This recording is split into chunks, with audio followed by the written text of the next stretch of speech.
Welcome in to Rover Sports, the show.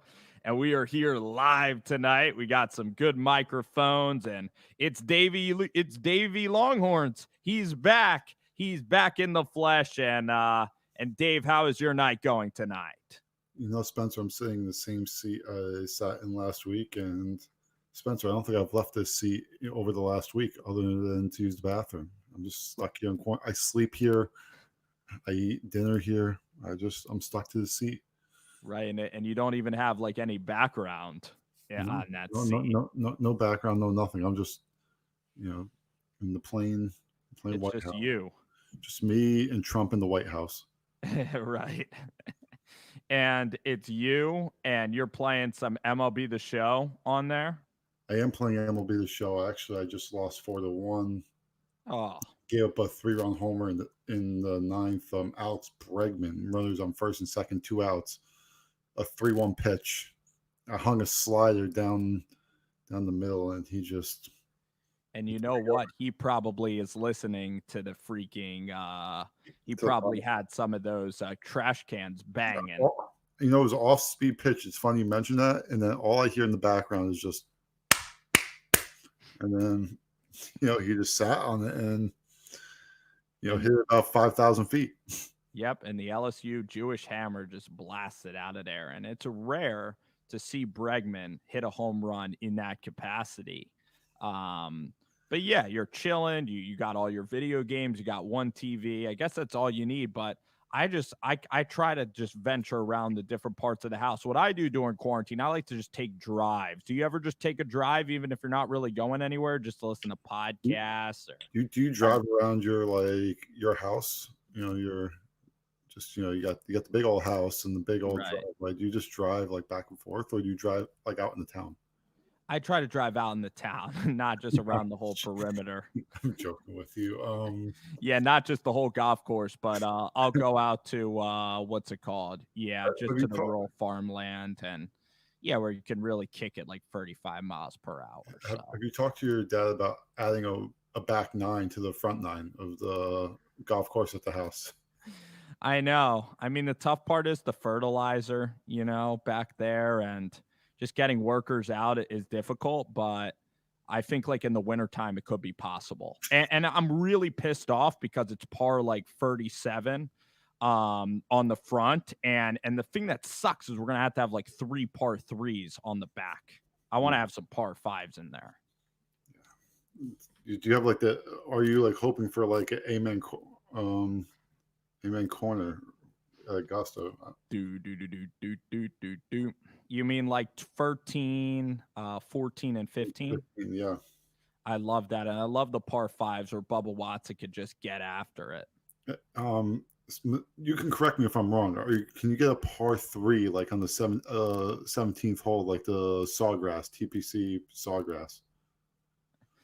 Oh, it's oh man, but then you need a lot of players. water. The players, I think. Yeah, you need a lot of water. Yeah, it is the players. Have you ever played that track in Jacksonville?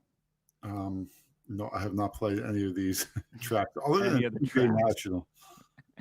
But it's a really good spot, and actually, like we had a bunch of range balls. So one time I've tried to hit the shot over and over again. We were like the last group, and it's just like a pitching wedge. It's actually not that long of a hole. Yeah, I used to live on the Bear Trap, so I think it was like the 14th hole or whatever on PGA National, about 85 yards from about Doral. No. On Palm Beach where the Honda Classic is. Oh, right. So I lived on the golf course, and then I think Ernie Els won there one time. Sean O'Hare and Tiger were like in a battle there, right? Is that Arnold Palmer or what is that then? Jack Nicklaus, the Bear Trap. Okay. I lived on that hole literally, and so like when the tournament was going on, you got all these people, spectators. The worst part about living on a course like that was for those for that week, because you got the whole thing the week, like the whole event, like Monday there's something going on, Tuesday there's something going on, Wednesday's the pro-am thing that we have, and then but Thursday, Friday, Saturday, Sunday I got no sleep. Because why? It was just parties? No, the events going on in my backyard. Oh, Literally, I'm live on the course. in the morning. Yeah, like I live on the course. Yeah, and you got a bunch of people in your backyard, Yeah, like so if it's like that it, typical Florida like apartment house, like where it like has like the, like the, I'm not great, like almost like the netted backyard, like mhm. it cuts off and then Is it a fairway or are you behind the green? fairway. Oh boy, so if you hit it left, have you ever gotten balls off the house? Oh yeah, you hear it from time to time. Really? Yeah, Are one you ever time scared to be out on the deck? for the first time, like I knew I lived close to the house, but I was like living by myself. Like my roommate wasn't there for the first 3 weeks I was living there. And what's it called? Out of nowhere, it's August. I'm watching tennis, but I don't have the sound on. I think it's Nadal versus Tsitsipas. Why does that matter? It doesn't. But Sister Potts. yeah. Wait, that's a long last name. What is this? So this is in August. This must be like one of those blue hard court, like Yeah, US I Open think it style. was Cincinnati. Yep, the freaking USTA tour, man. Those are the Yeah, freaking days, man. yeah, and Atlanta, Cincy, Toronto. yeah, so you can imagine what I was doing with the match. And yep. And out of nowhere, I just hear this. I hear like a ball go right into the window. Now, luckily, the window is like like the hurricane-proof window, so it doesn't break it. Right. I was just startled. It was like the second day I was there. I was really startled. So you thought you heard that was like a gunshot then? Oh yeah, because you're listening to a ball that probably, I don't know what the mile per hours and all that are on that thing, but Oh my god. And yeah, and sometimes so you had to pull it left or right? Is it left or right? you're Your house? right. Oh yeah, I've sliced some Yeah, so balls. with obviously with righties are pulling right, so Oh boy, we have Sean White chiming in. He lives in Dublin, Ohio, where Jason Day is from. So the PGA Memorial, I love that track too. That's a big golf course. You watch that tournament in the yeah, in I the watch spring, pretty right? much. I'm not like a golfer, but I watch a lot of golf. You watch the tour. I was talking to Coach the other night. He's a big anti Bubba Watson fan, and I love Bubba. I really like Bubba Watson. Christian values, good guy, good in the community. Like I don't see how you could be anti Bubba Watson like as a person. Exactly. He has the pink driver. He's so American, he hits that huge slice.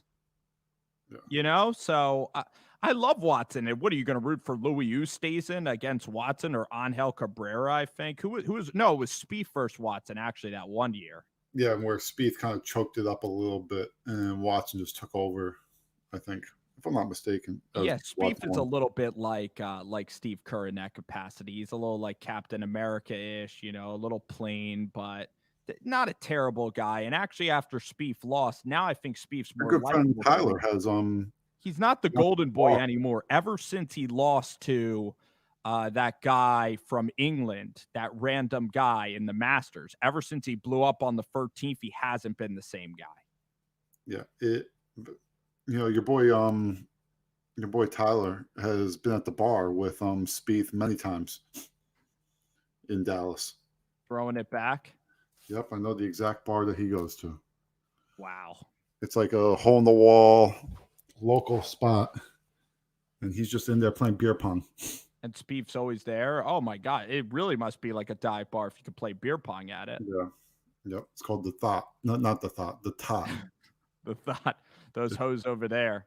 The translation of that. I read somewhere that somebody like Brandon Marshall was like educating somebody on that word thought.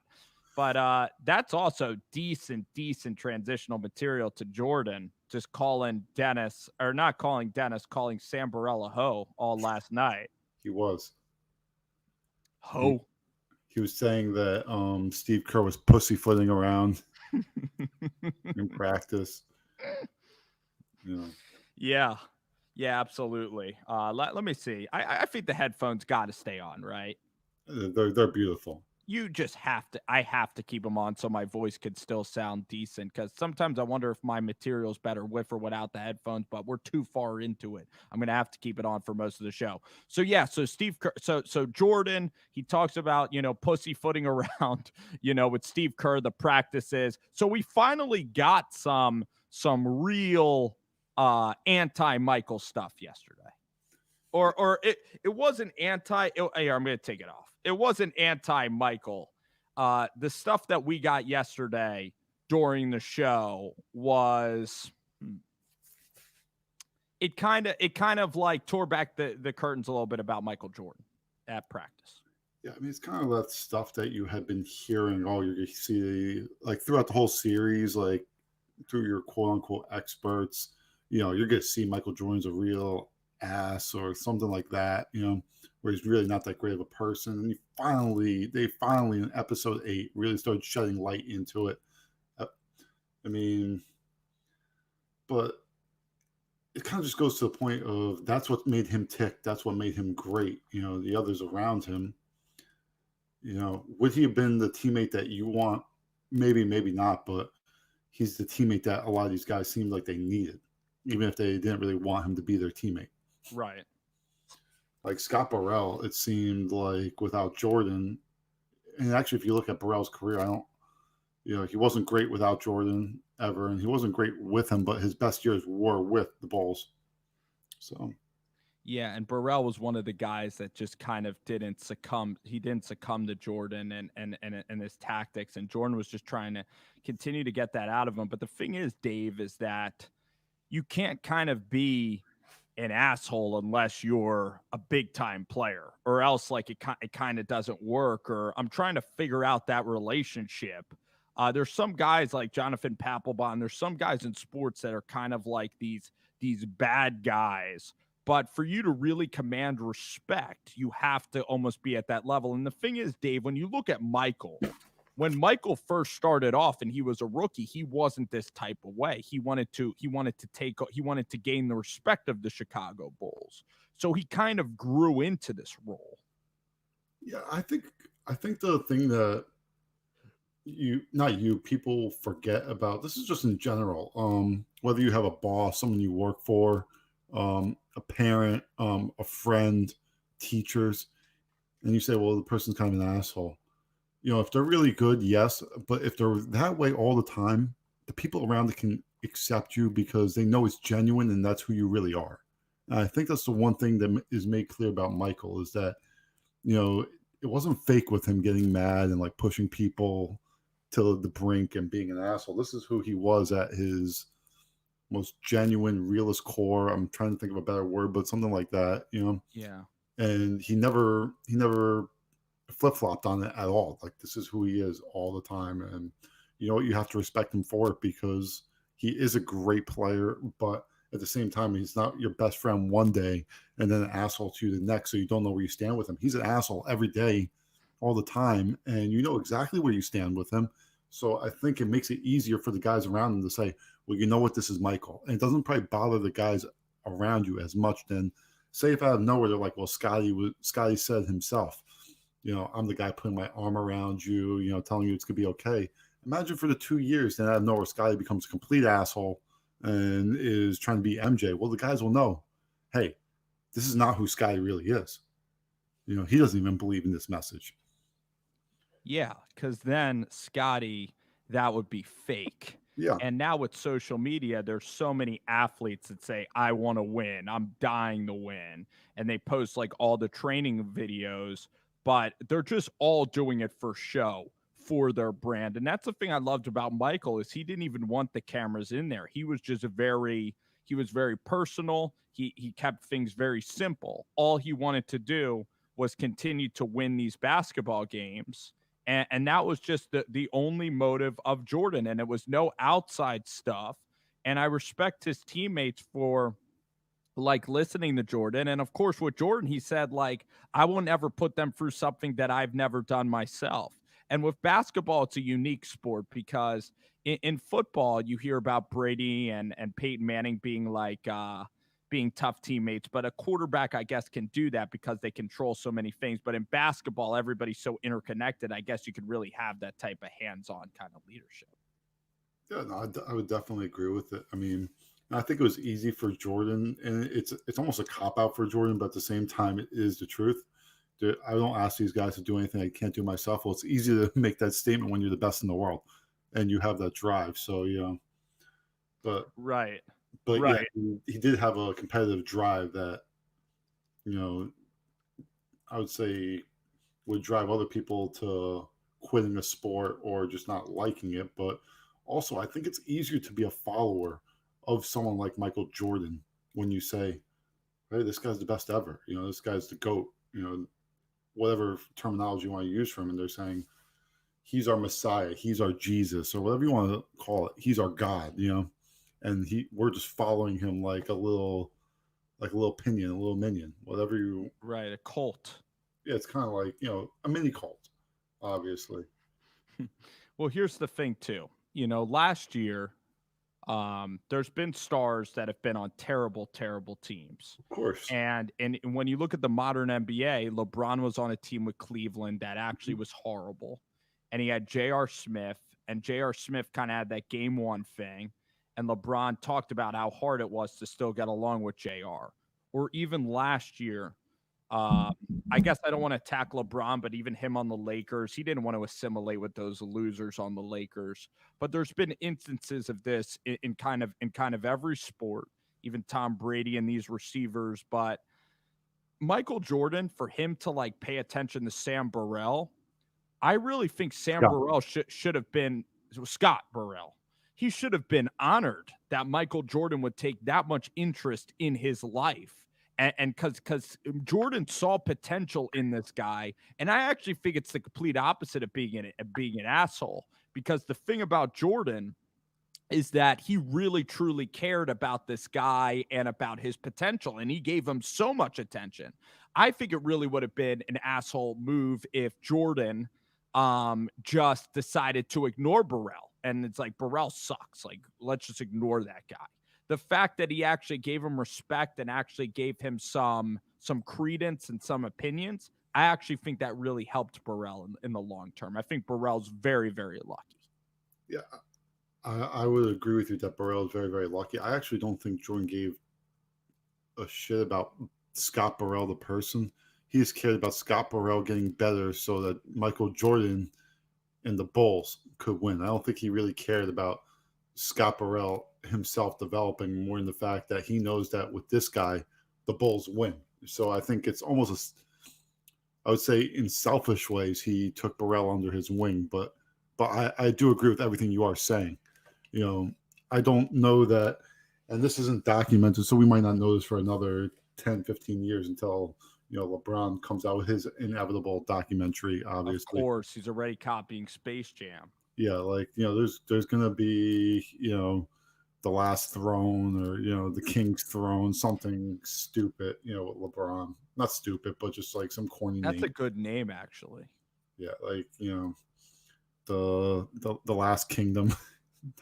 Right. Something like that. And you're just gonna see now like LeBron's gonna be undertaking like Quinn Cook and pushing him to become this great player, and he sees it. It's gonna be great. Dion Waiters or who else? He's gonna turn Dion into from Caruso, Caruso will have been his project.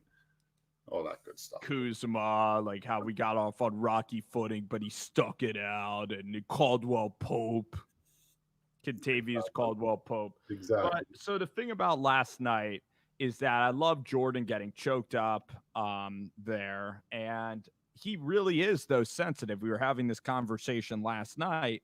Michael Jordan, just like the thing about George Karl not saying hi to him at the restaurant, but then if Karl says hi to him, Jordan could say that that's insulting, chatting with your enemy. Either way, he's a master at spinning things. He's a master at making enemies, holding grudges.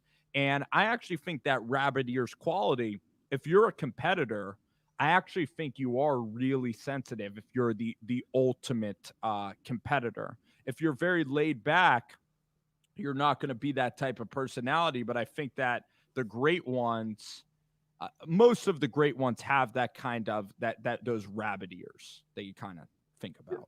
Yeah, I think where some people get confused is they use the word sensitive and sensitivity in a bad light. For Jordan, sensitive ears and things like that are what fueled the fire. Like that might have been his best quality as a person, is how offended he would get by things and just make things up in his head. Obviously, like that guy with the bullets, I can't remember his name, something Smith. Yeah, Les Sean Smith. Like something like that. Yeah. Yeah. I think LeBradford Smith, maybe. Yeah, LeBradford. Exactly. Yeah, you put it there for me. That sensitivity like added to the fuel to the fire. It's like sensitivity was like, was literally the fire, and his Yes. fuel was like in his body. It's just, okay, we're gonna light the flame now. And it's a beautiful thing when you actually see. And I was kind of laughing, they show clips, and they don't like talk about it. They show clips of MJ reading the paper after that Washington Wizards game, I think it is. And it's just like, it reminds me of someone today, kind of like on their phone. What? On their phone. Yeah, on their phone, on social media, just reading all the bad things, all the bad comments. And it's kind of refreshing to see that, MJ does read the paper. He is reading what people are saying about him, when every athlete ever, oh, I didn't see what they saw in the media, side of the media. Oh, I'd never turn on the TV. Why would I listen to you guys? Yeah. They all do it. Like even Mitchell Trubisky said, he turns out the television sets at Hallis Hall. Yeah. So like, I think it's someone who's able to, I think that's part of what makes him great, is just even being able to hear someone criticize him. And then, okay, now, I'm out here to prove you wrong. I want to hear the criticism, because now I'm going to show you I'm above that and you are wrong. Or Tony Kukoc. And that's why he would never take plays off. And even Tony Kukoc, or this is Krause's guy, so I'm absolutely going to kill him. And even Dave, when you're before a basketball game, if you're playing 21, and before a game and warmups, it's like not cool sometimes to like battle people for rebounds, or it's not like, the cool thing to do to really go all out in a game of 21. Usually it's like a one-on-one game. Jordan would be the guy. He just had no off switch ever. And I think that just enters into his personality of him, the competitor, and everybody just doubting him and getting on his bad side. But I guess if you were on his team, he would still respect you, and for all of his teammates, he still would work with them in just extraordinary ways. Oh yeah, without a doubt. I mean, he's just competitor extraordinaire. There's not any other way you can put it. Just the ultimate competitor and the ultimate winner, no matter what. Yeah, and then Michael. Yeah, Michael, he won those 3 championships. He was on top of basketball, and he was a guy that every single night put it all out there. So after those 3 championships, I think he was drained a little bit from the game, and I even think he wanted baseball as that challenge. And then with his dad passing, I think that Jordan, he wanted to give baseball that kind of shot. And him hitting 200, I think it was validation that baseball still worked. That it was validation that he could have played baseball. And I don't think it was, I don't know. I think he loved basketball. But I think for baseball, he just wanted to try it out. Like maybe he just wanted like a real new challenge, and just kind of being one of the guys, now that I looked at it last night for the prism of that doc. Yeah. I mean, the thing about it that's crazy when you break that down, who hits over 200 from not playing baseball for 15 years, and you train for it for maybe like 3 months, And also the strike zone's bigger too. 6'6" guy. Yeah, like who hits 200 in AA? Like they don't even give him rookie ball or anything like that, which I didn't know until last night was the reason he was in AA was because of the media. That doesn't seem to make sense. Why can't you just have less media at the single A? Like, I guess that these places are just so small, and you gotta remember it's in the 90s, so like minor league baseball wasn't really a big event like it kind of has become. And the interesting thing about Jordan, he tried to get away from like everything, like the media, but Birmingham was still popping. Like those games were still a circus for minor league baseball. Well, yeah, because I mean they say in the doc, every game that year was sold out, home and away. So when you think about it, that's crazy. For minor league. Yeah. Because even Tebow, I mean, I would go drive an hour to see Tebow. I definitely would for Jordan, but I don't even know if Tebow was drawing that many his second year. Yeah, but Tebow wasn't even selling out like past like the first like couple of weeks. Right. So I mean, I'm sure Tebow's somewhat of a draw now, but it's not that big of a draw. No, it's not like Jordan. And then Francona was there. He was a tireless worker. But me and you were talking about this. If the Bulls kept winning, I think Jordan would have tried to go to another team. And Mm-hmm. that whole year and him going back to practice, it seemed like it was a pretty convincing sell that he was always going to kind of come back to basketball. Yeah, I mean the one thing though, as we talked about last night, which I've never put this together. I think it's a story that isn't talked about enough. It's the whole strike and the whole thing of they wanted replacement players. Remember, Jordan's in spring training camp March 2nd that year. The whole replacement player thing happens and all that. So if baseball's not going through that strike, that 95 strike, whatever is going on there, Michael Jordan doesn't come back that year. There's no doubt about it. And if Jordan makes it to the big leagues, then he'd be known as a quitter if he were to quit and struggle. I I think it's one of these stories that's not talked about enough. If that strike does not happen, how long does it take Jordan to actually ever come back? Because it wasn't happening that first half of a year. And then when you think about it, the season would have been over around September, or end of September, beginning of October, right? Right. For baseball. Is he coming back and playing basketball in the 95-96 season, the year they won 72? Like, he's probably not coming back right away and playing basketball. Yep. Everyone knows where he is, Space Jam is not made. No, Space Jam was, I have read, was originally supposed to be made. And another reason why he was not planning on coming back was supposedly it was originally supposed to be made like in, what was it?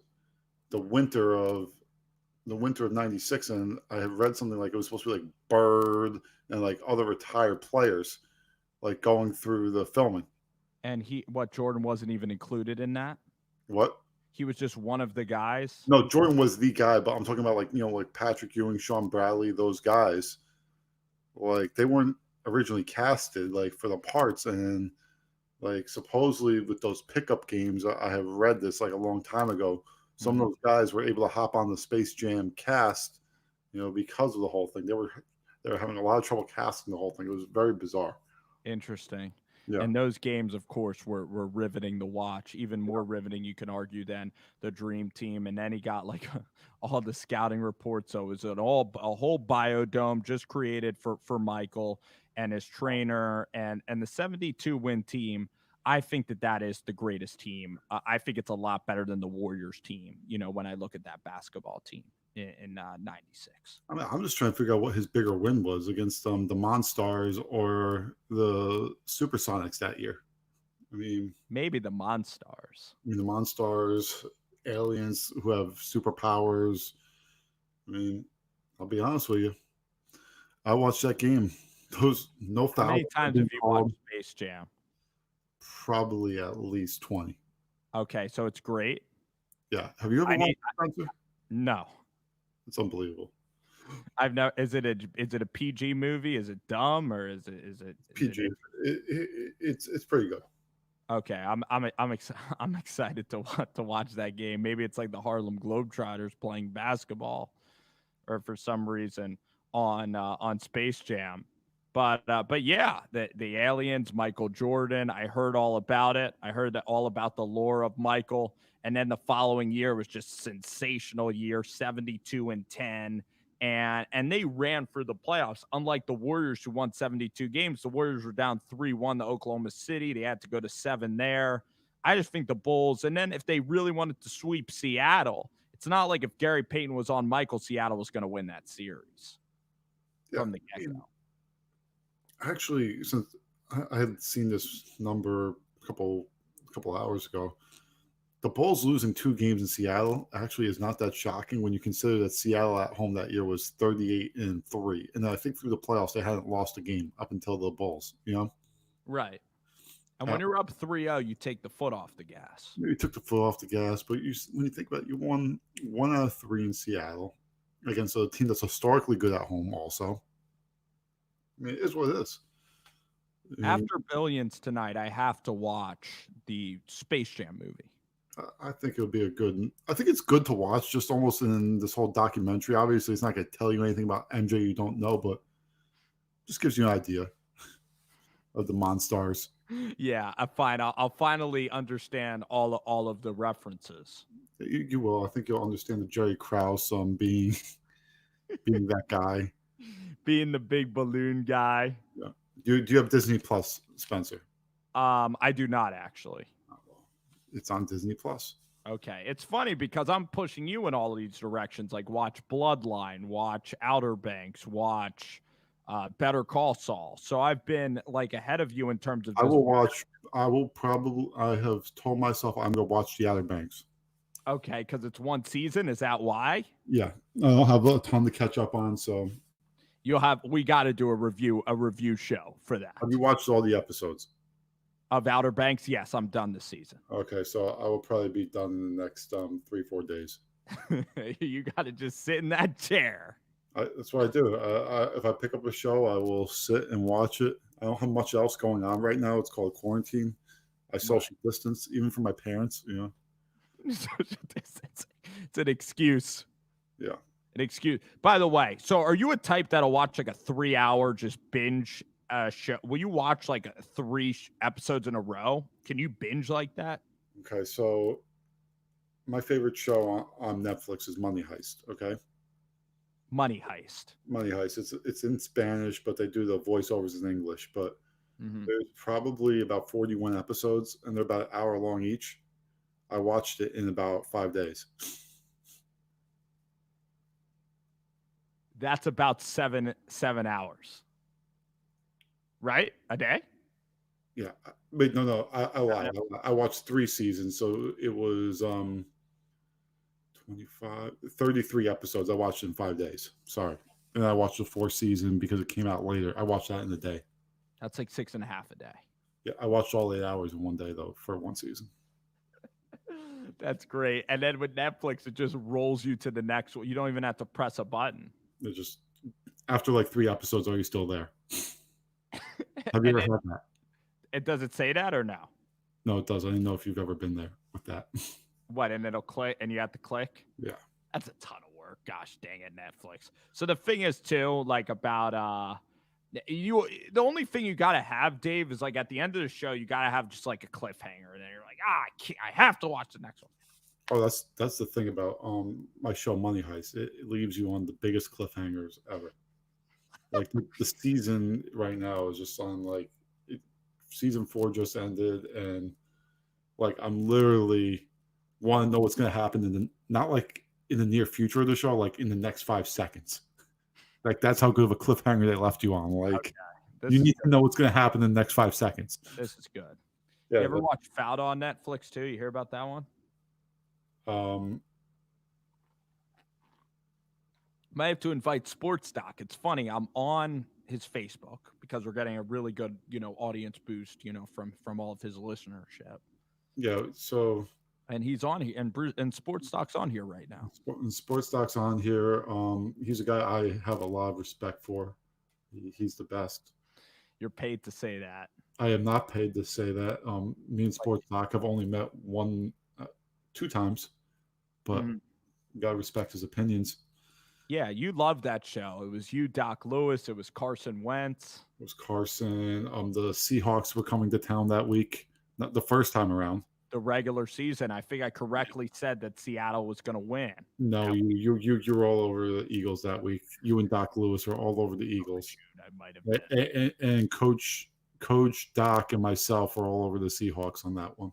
Doc, even Bruce was going with Seattle. I remember it. You remember it so vividly. I think we were talking about the Knicks a little bit. And Mike Vito in the booth was all over the Eagles. Yep. Mike took it. Mike took the sucker. Yeah. Oh, now Bruce.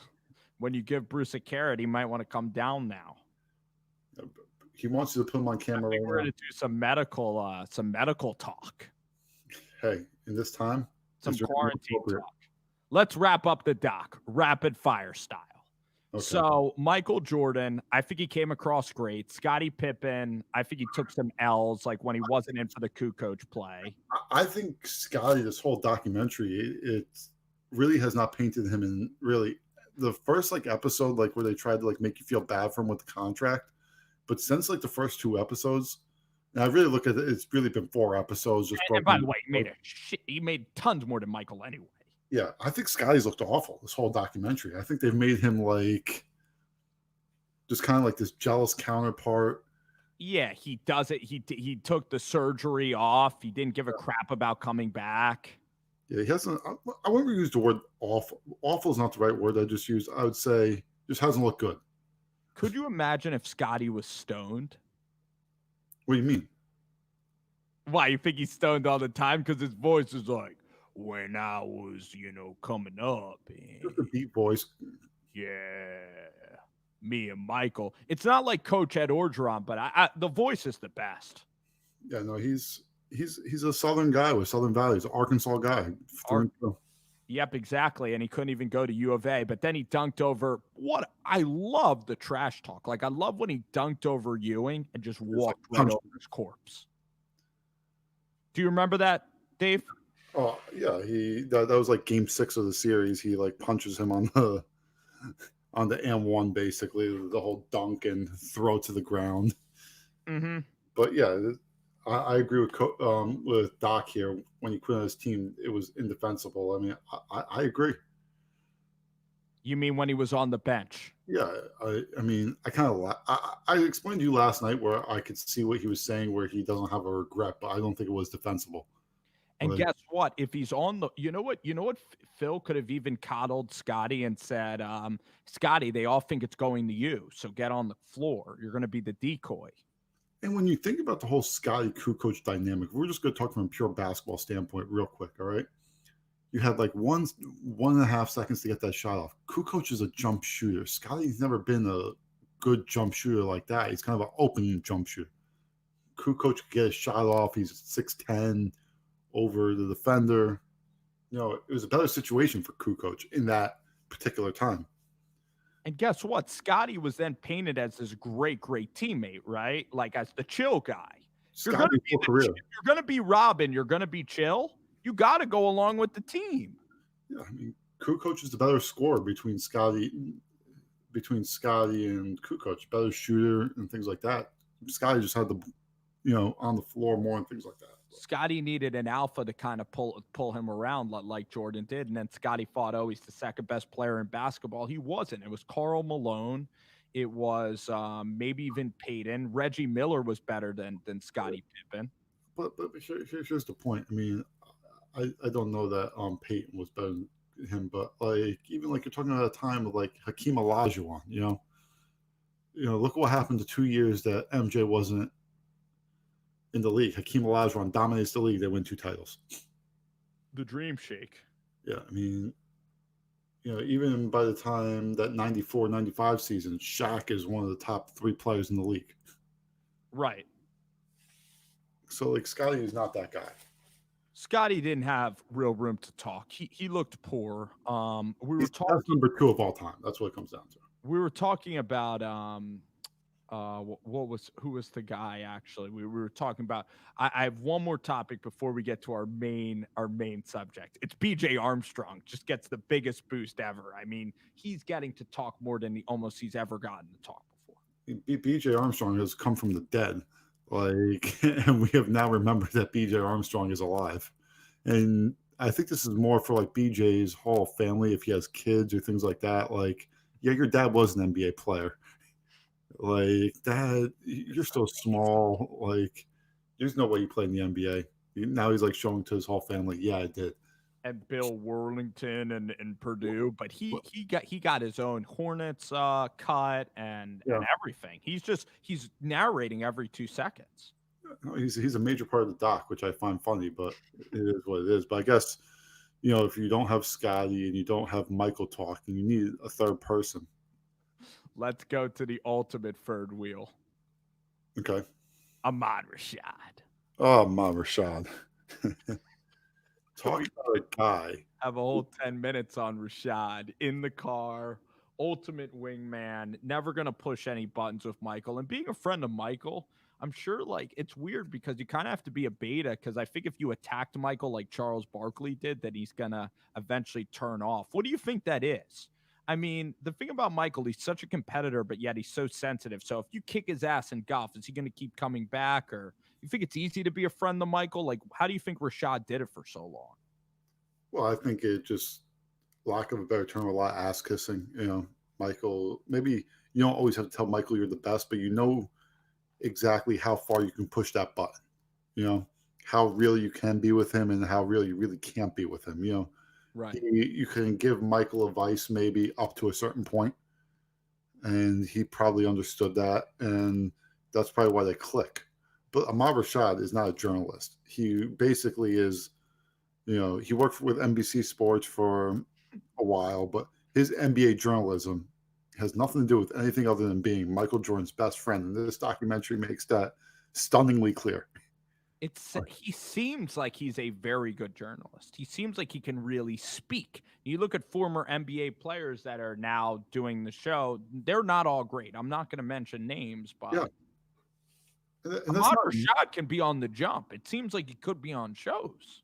And that's not a knock on Rashad either. It just seems like, his only connection to the NBA truly was being MJ's best friend. And he followed him around from city to city, like every game, and had like no other job other than, a TV spot here, a TV spot there. But, during the playoffs, he's with MJ every day. Like if he's living at his home from things you read, he's driving him. He's in the car driving with him. Like this guy had a pretty good gig. Like I think it's also different. Like the one you could say now is the big boy Brian Windhorst with LeBron, but Windhorst ain't a friend to LeBron James. Yes and no, because I could argue that Windhorst into ESPN was LeBron, but like now it's like they've had their falling out. And he's growing in ESPN. He still talks about other stuff. Yeah, I think. And he's not a buddy. I think Windhorst could be one of these guys who you randomly see get fired. After Bron? Well, after Bron, and just, it depends on when his contract's up and all that stuff. Rashad is more skilled than Windhorst. Rashad can tell a story. He would have been a great podcast host. He did have those interviews on NBA TV for a while, but I guess Rashad had nothing to do with basketball. Somehow befriended Jordan. That's how it's interesting how he got involved in NBA basketball. You're still talking about an NFL athlete, a running back who was very good. All those good things, I don't know all his career stats. I think Ahmad Rashad might be in the Hall of Fame. Was he from North Carolina, actually, Rashad? I don't know where he's from. I don't know. I'm trying to find the connection here. If he went to UNC, that could might be one of those guys that MJ meets golfing or something like that. Early in his career. He went to Oregon, I think. Okay, so there could have just been Rashad was a reporter before MJ got in, but by like year 2, he was like. Wherever MJ went, Rashad went. And it's not like following him as a reporter. It's like as best friends. Right. So, it's obviously someone MJ trusted. And think about Ahmad Rashad. You're getting paid to travel around the country by NBC Sports, but really you're just in MJ's private planes all the time, his house, these private parties. It's pretty unbelievable. And if you're a single guy, I mean, geez. It seems pretty good. I mean, seems like the freaking life. But maybe it wasn't the life. Maybe he had to always be on edge. He couldn't really say what he knew. You know what I find hilarious about Jordan is that his best friends are like the security guard, that pretty nerdy white dude who's in this doc, and then his dad.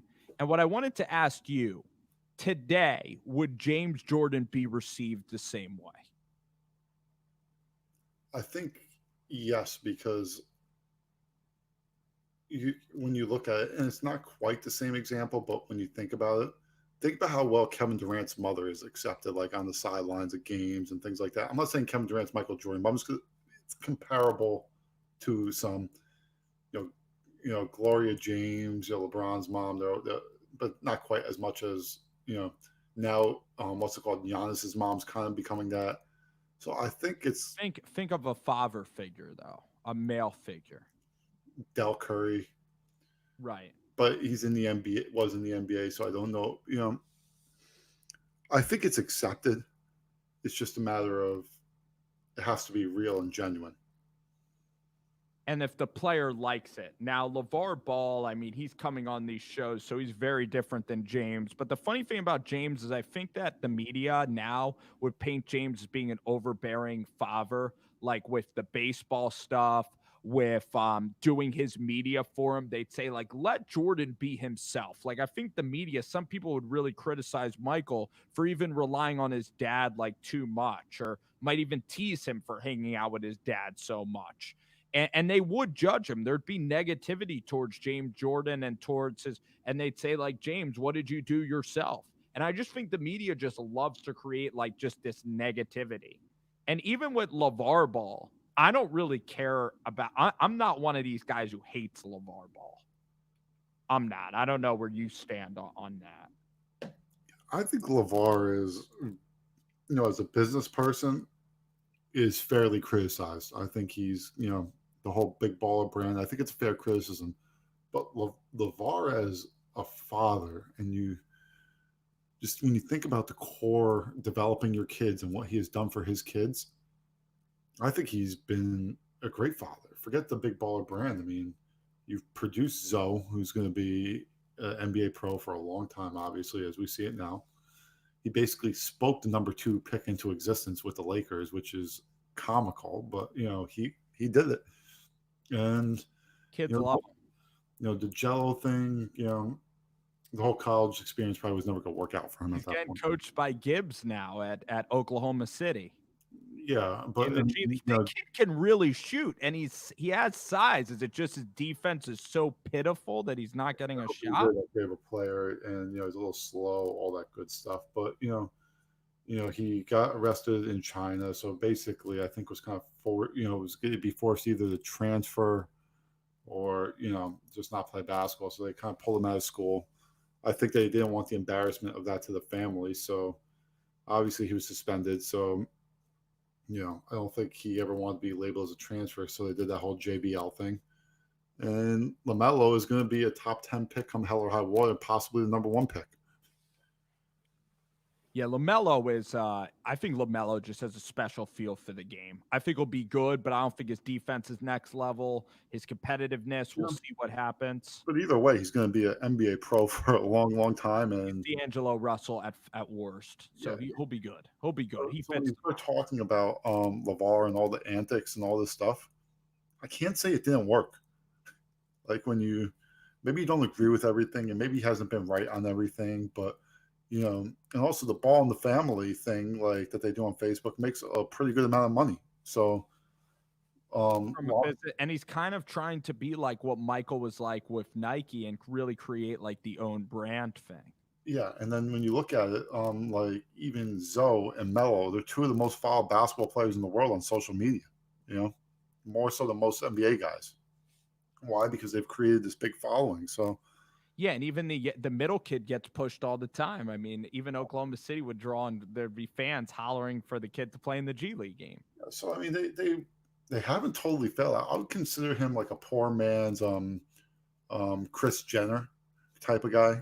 Okay. Kind of with similar to the Kardashians. I know it's a hard example, but I think it's a fair example too. He's really pushed them. He's gotten them into the public light, and no press is bad press. Don King.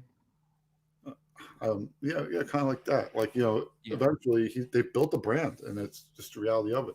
Yeah, and people will just like people will just maybe hate on him for just like him just going on these shows and being flamboyant, but people still some people will get frustrated with that. Yeah, I'm frustrated, but guess what? Somehow I'm still listening to it. I can't help but sometimes listen. I love LeVar Ball, or I just think he's very entertaining. And he even was like an NBA coach, or he just has a gift for comedy, his cadence with his voice. He just has a gift, honestly. Yeah, he does have an entertaining gift. Yes, I would agree with that. Yeah, and he is a special athlete, and all the kids and everything he's done. I mean, because if he wasn't that special, and the thing is with LeVar is you could still kind of make fun of him because he's not like even that sensational of a player. So he's a little like Kenny Powers. That's why I loved Kenny Powers so much. I love the guys that like aren't great but pretend that they're great and they're just villains. Oh yeah, it's absolutely he's. But you said, Dave, yesterday, Kevin Durant's the closest thing to Jordan in terms of personality. I think it's. I'm not talking about in terms of player. I'm talking about when you start dissecting who MJ is. I think with the pettiness and also like these reading the paper and getting like these personal grudges. I'm not talking about work ethic, okay? I'm just talking about what makes them tick. As far as day to day, get this fire from the outside. I think it definitely is Kevin Durant, and the work ethic thing. Yeah, you can picture Kobe, all that stuff. I get that. The game, it's like him, but the ability to get mad at the outside and literally listen to everything that is being said from the outside. That's what it sounds like MJ did. Like, I could be wrong. I think he knows what every sports writer said. And Kevin Durant is the same exact way. Has a list. Kevin Durant is the guy that is quoting like someone like me and you, like who have Warriors podcasts, like minute 41 of episode 17, and he's quoting it in press conferences. Like, that's what it seems like MJ wants, MJ would shove Kyrie in a locker, though. Yeah, like that's all I'm saying. It's like, and in fairness to KD, he did come back really injured against Golden State. He wanted everything for Golden State. He wanted to win. He was pretty cordial with Steph Curry and Klay Thompson. I actually think, I think Kevin Durant, due to the circumstance of what team he was on with the Oklahoma City Thunder and things like that, and the Warriors developing, he's going to be one of these guys who's probably a little bit underrated as far as his career of how good he really was. I think he is sensational, and I actually think he is a good team. I think he gets painted in a bad rap. I actually like Durant. I think Durant's a lot like MJ in a lot of ways. I don't think he is MJ, but I think there's a lot of similarities to it.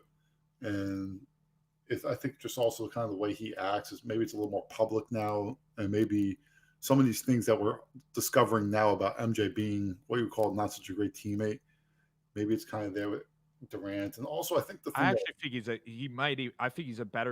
he's a lot nicer than Michael Jordan. I think his teammates love Durant, actually.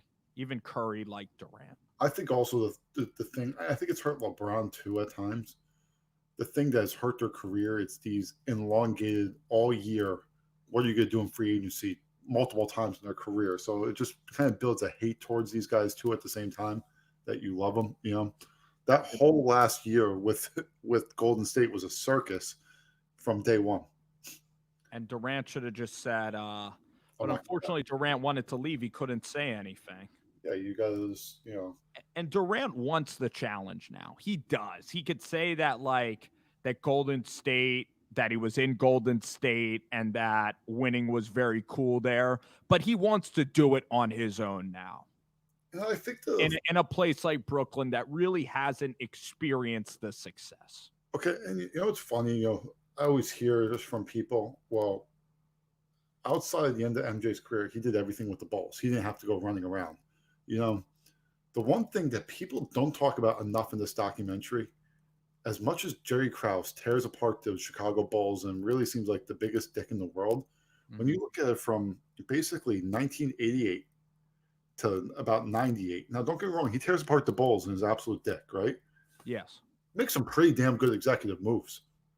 When you actually look at it and you're fair about it, trade up for Pippen, Tony, Kukoc, these different moves. Go out and get Dennis Rodman, Cartwright, all these Oakley trade. The Oakley trade. He makes a lot of very good moves around MJ. Gets Phil. Yeah. Inserts Phil, Paxson, Kerr. He makes a lot of hard executive decisions. I'm not saying he's the best executive ever. That's not where I'm going with it. But I think he's fantastic. I think he did a fantastic job. Even Bulls fans admit that. Yeah, during that time, Jesus. I think he tried to blow it up too quickly. Okay, we get that. And that's why there's a Last Dance and there's a documentary here. But I can't say that all the right moves were made, even for LeBron or KD. In fact, the way that they made these hard moves, like I would say OKC never made that hard move of getting rid of Russell Westbrook to enhance KD. They didn't psychologically know what was going on. Yeah, they never made that really tough decision. And you look at Jerry Krause, and first off, Jerry Krause cannot defend himself, right? No, he's dead. Jerry Krause cannot defend. Here's the other thing, okay? Jerry Krause, Jordan would have played like maybe 1 or 2 more years. It's not like you missed out on the majority of Jordan. You got 6 titles out of it. It's icing on the cake.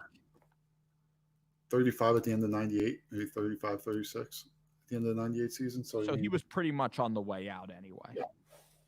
So Krause did his job. Yeah, he was kind of he was a jerk with the whole like players thing. He didn't appreciate them. That was also like a lot of 90s stuff, and now it's overcompensated towards the player.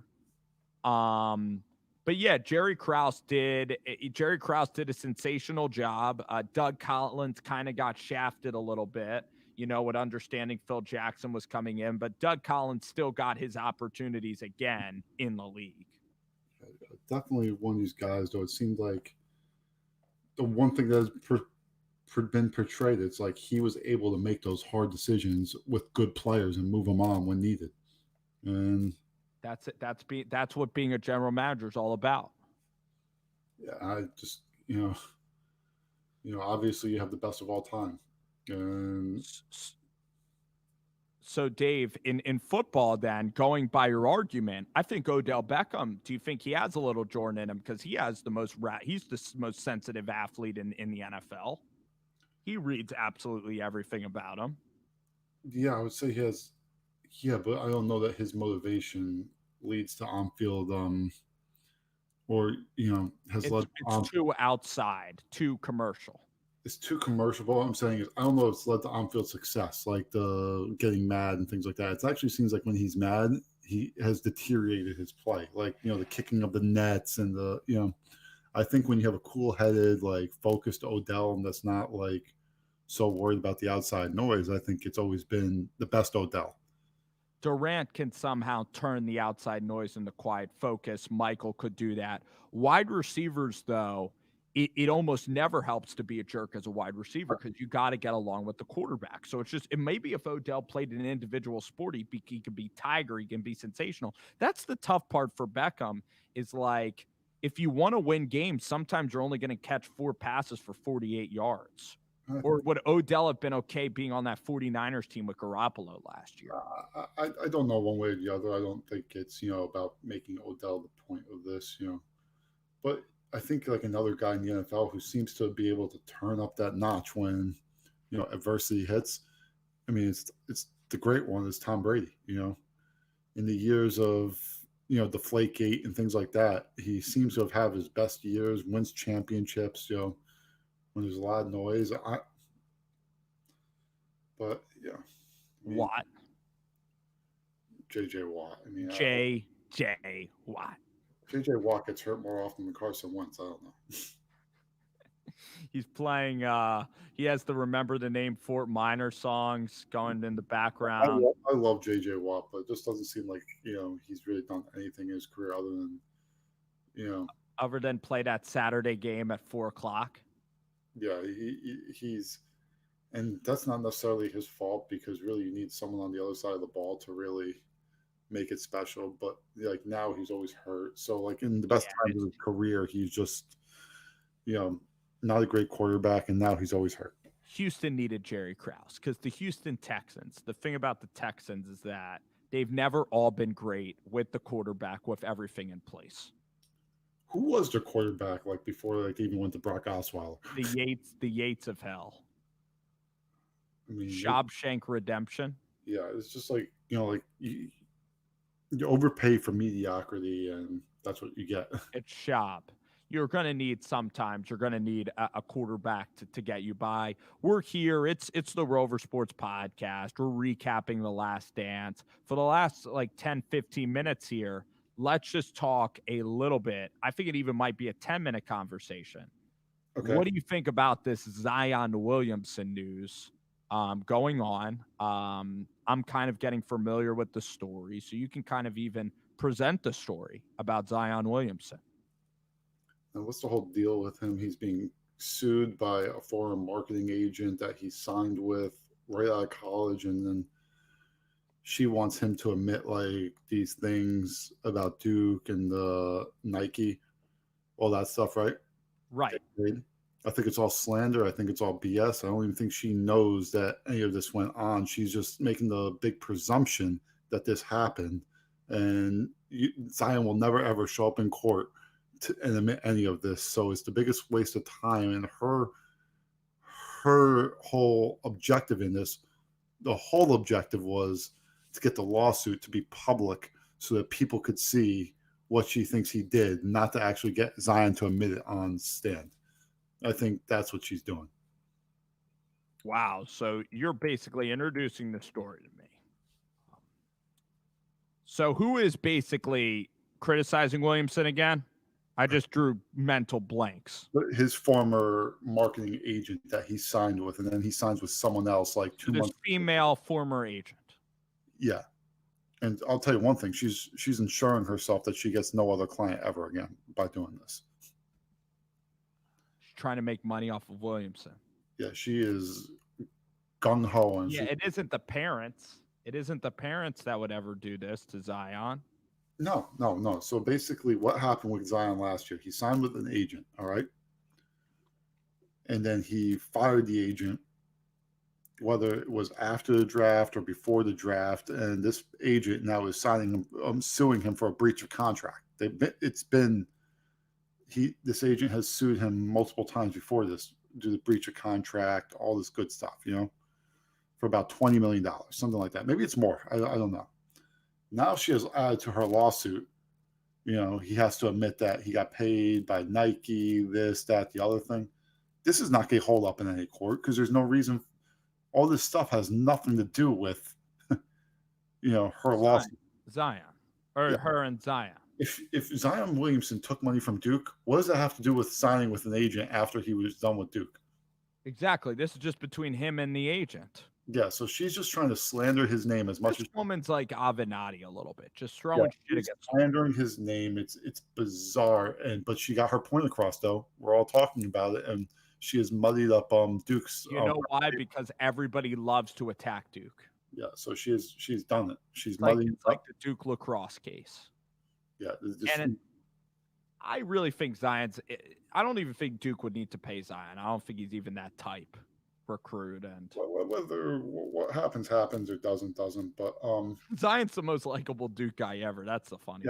Yeah, it's just her trying to muddy up the waters, and what she is trying to get Zion to admit to on the stand has nothing to do with anything of their professional relationship. Remember, this agent doesn't get signed until after Zion Williamson loses to Michigan State in the Elite Eight.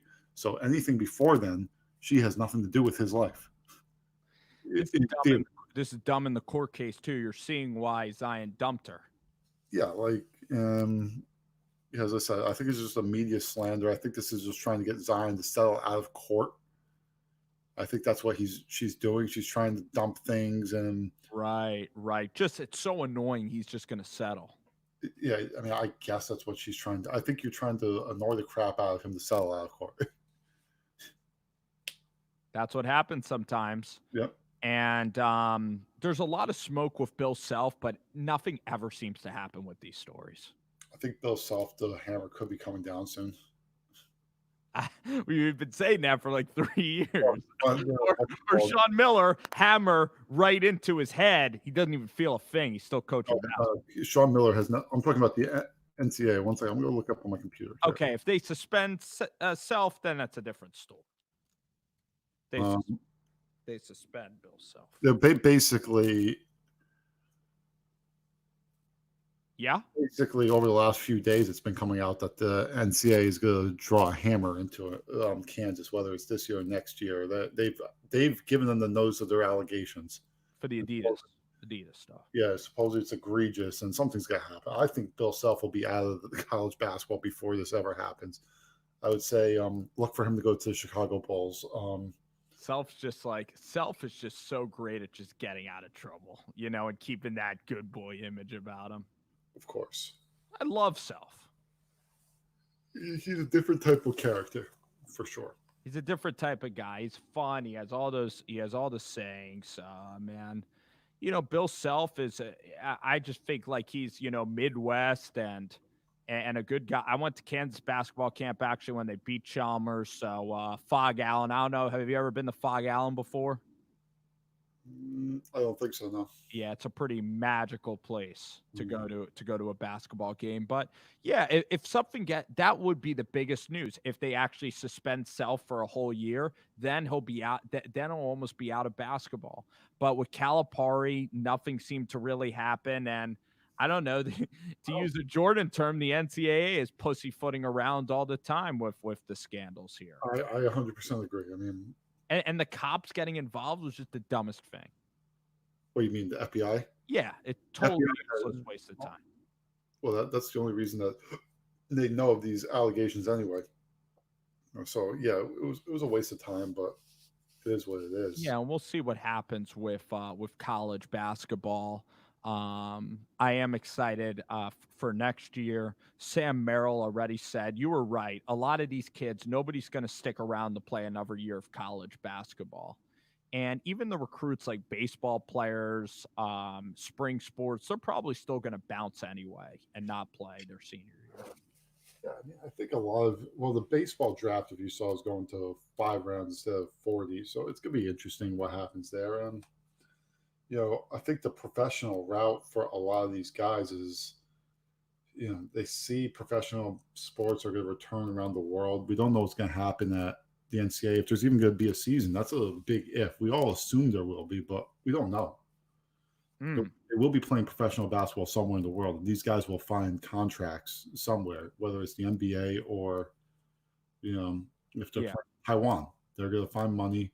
And guys like Sam Merrill, they need money. You have a short window. You have an 8-year, 10-year window at most, a lot of times, to make money playing the game. They're going to go and they're going to do it. Yeah, and we're going to talk next week college football. Some interesting recruiting news on the trail. Some teams really doing well during this time. And, yeah, college. So the transfer portal, we will have that next week. All the transfers? Tunga Vailoa is a big-name transfer. JT Daniels. We will have to crystal ball it a little bit. I love that. Love the do some research. I couldn't do it now. I'm not gonna. Yeah. Oh, but shout out to Tennessee football. I mean, they're second in 2021. Jeremy Pruitt's getting after it on the trail. Pruitt, you give him a few years, maybe a little bit of patience. Maybe some good things happen with a little bit of patience in life. I'll tell you. So Tennessee, you made a lot of money on them if you bet them in the second half of the year. They kept being underdogs. But, I mean, Jeremy Pruitt, after Florida bombed them, after that BYU game, how they blew that game was hysterical. The Johnny Manziel kid hit like an 80-yard throw. You saw that. Yeah, it was like a third and like 15. The clock's like under a minute. And Bryce Wilson hits like a 60-yard throw. And Georgia State just punked those dudes in week 1. The funny part of it is Tennessee comes on like a bat out of hell that second half of the year. Then out of nowhere loses to Indiana in the bowl game. Actually, go back. What, did they beat them? Go back. Did you stop watching the game? No. Did they win the game? They won by like 2 points. Yeah, they happened to score like 14 points. They didn't cover. You're right. You're right. Oh my! And I was so over Tennessee. I was on Tennessee like crazy. They didn't cover. That's why I felt like a loss. Freaking Peyton Ramsey and. So yeah, you're right. They won the game, but did they really win the game? Horrible. You're right. They played horrible in the bowl game. Spencer, let's talk about it this way. They won the game, but did they really win the game? No. Not the way that we see it, right? No, they didn't win the game. They didn't win where it mattered. So. Yeah, Clemson and Alabama should have that. That'll make their games more interesting to cover. Yeah, cover. I mean, it's just to watch. I mean, come on. Saban's complaining, leaving. I mean, at Alabama games, I watched the first half. That's about it. Maybe that's what they should do. You make 2 different records. and then at the end of the year you have a national champion with it all factored in. You have The you cover. win the game, okay, then plus the spread, and then whoever has the best ratio on the poll of covering the spread plus the games meets in the national championship. Maybe you end up with like a Florida State or like a Syracuse versus Alabama national championship with a 40-point line, and that's like how And Dino. and that's how we get it. Maybe we've Let me come try to up with think of a covering machine. Dino Babers has always kind of been that covering machine. Babers in the Eric Dungy year was a covering machine. The last one. Even at Bowling Green, I heard he was a cash cow. You know who was a covering machine last year? Who? Not the 2018 football season. Louisville, the opposite way.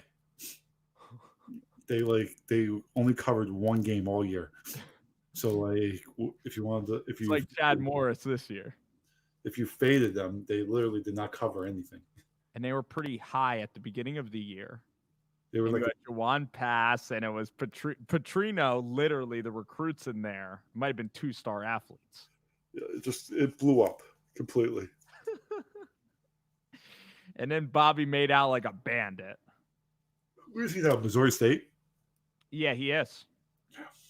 He's working with Art Briles. Bobby Petrino is one of those guys who always seems to no matter what, he'll always have a job. To land and always flop around. Yeah, he's always flopping around. He's a snake. He's great though, Bobby P. The last dance to Bobby Petrino. That's just the Rover Sports podcast for you. We need. I wouldn't mind a Petrino doc. Yeah, me and you wouldn't mind. I don't think it would do great. I think it'd be fantastic. He's such. I think it'd be fantastic, but how many people are really watching it? I mean, so let me. There's a couple of 30 for 30s, like the Miami the SMU one is not that interesting to me. Mm-hmm. Hockey, not that it. There's some 30 for 30s, man, that are not interesting at all. Well, I think the Miami one or whatever. What do they call the Miami one? The U. Like. I don't think it's as interesting as they make it. They just put a lot of loud music, like the you, and then like these different things, and like they make it seem so much bigger than it really was. And to me, it wasn't as interesting. Yeah, even Last Chance U just got worse. I love Last Chance U. I think that has nothing to do with the U, but okay, you still love Coach Brown. Last season wasn't great because they weren't winning. That's the first year of Last Chance U where I think it was actually really raw and uncensored footage of just like a bad junior college team and like how dysfunctional it could really be. I think it was actually the best season for me because it showed the realness of, how dysfunctional junior college is, because I coached junior college basketball for 5 years and I've been around mediocre teams at times. I've been around teams that are really good, win 25 games. It shows just how much these kids hate each other that come from high risk backgrounds, all these different things. And when things don't go right, it just tanks like the Titanic. Tanks like no other. Yeah, like it will blow up in your face when things are going bad in junior college. So it wasn't like that feel good story at the end of it. It was just a bad team, a good team becoming really bad, and it just blew up in their face. And then one kid, the kids will then be selfish and just try to get to their destinations. Exactly. So it just becomes like every man for themselves and all that. Are sometimes the best junior college teams not even filled with that much talent? Like they're just happy to kind of be playing ball and they're not even looking for a lot of talent in these teams, but they just somehow click for a year or two. Buddy had a good thing at East Mississippi when you know the drill. It's funny in basketball, though, a lot of times the best junior college basketball player is not on the best team because usually that guy is just such a, I'll say, selfish hothead. Selfish hothead, yes. And the team will be very, very good, but it's usually not the national championship team, because those teams, you still need to win a national championship. I would say 99 times out of 100 in any sport, you need very good team chemistry. Mm-hmm. Maybe there's an exception here and there. I mean, we're not in all the locker rooms, but I would think the team chemistry about 99% of the time is great. I think the first year of Last Chance U, and again, this could always be another show, but you had John Franklin, who's a very interesting character. Yeah. You had Wyatt Roberts, who's kind of the good guy. John's kind of the, the cocky guy. You had running backs like Wright that were in. Ronald Ollie's a big personality.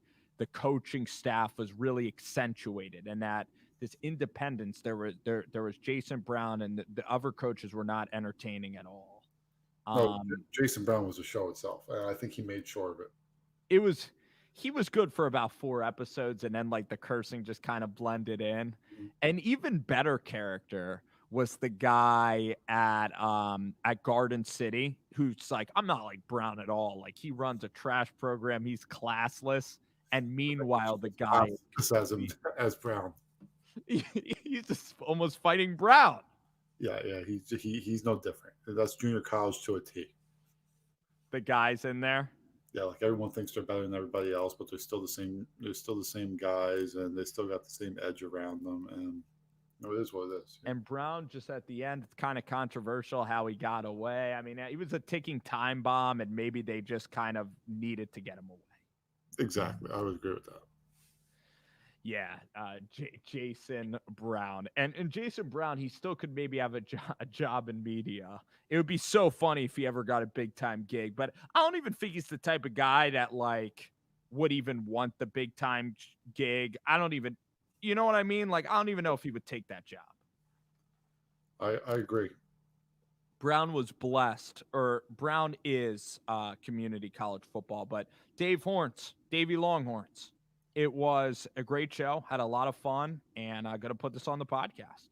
All right, man. You have a good night. All right, take care.